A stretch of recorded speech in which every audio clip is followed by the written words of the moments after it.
各位街坊，千祈咧唔好少睇呢一煲白鴿湯啊！尤其是啲靚女啊，成日熬夜瞓唔好，周身咧冇力攰賴賴嗰啲，面色又唔係咁好睇嘅。好似我阿媽咁啊，每個禮拜咧都會煲翻一次呢個白鴿湯嘅。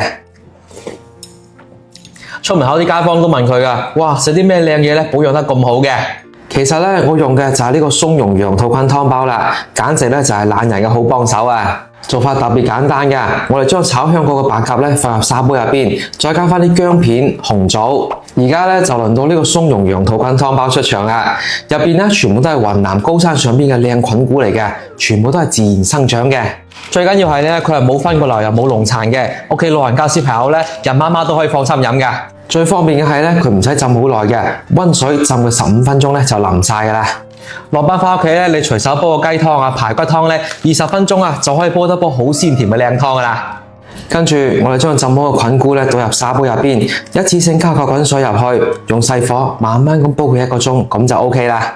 最後再加翻啲鹽、杞子、蔥花調下味咧就搞掂啦。咁樣煲出嚟嘅白鴿湯咧，又鮮又甜，菌香味十足嘅，一家大細咧都好中意飲噶。而且呢個湯包咧真係太方便啦，又唔使自己去市場咧啲乾貨揀嚟揀去，每一粒菌菇都係經過人工篩選嘅，好完整冇水開噶。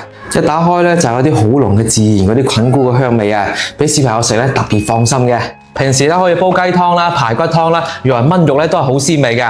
好似我屋企咁樣成日煲湯嘅，我買多幾包，抵買好多噶。屋企人咧中意飲湯嘅，或者咧想俾小朋友補充翻啲營養嘅街坊咧，我將佢放喺視頻嘅左下角啦。今次呢個咧又抵食又健康又抵買嘅。